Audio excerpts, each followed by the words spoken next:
నమస్తే, welcome to one TV film buzz.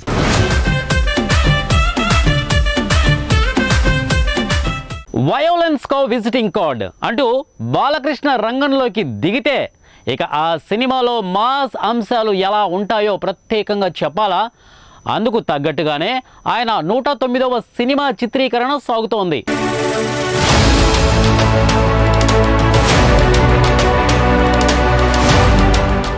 ప్రస్తుతం విరామానికి ముందు వచ్చే సన్నివేశాల్ని హైదరాబాద్లో తెరకెక్కిస్తున్నారు.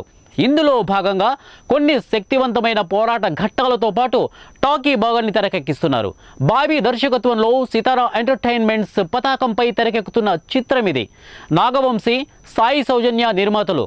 ముగ్గురు కథానాయకులకు ఇందులో చోటున్నట్లు సమాచారం. బాబీ దేవోల్ ప్రతినాయకుడిగా నటిస్తున్నారు. ఆయనతో పాటు యువ కథానాయకుడు దుల్కర్ సల్మాన్ కూడా ఓ కీలక పాత్రని పోషిస్తున్నట్లు మనకు తెలుస్తోంది.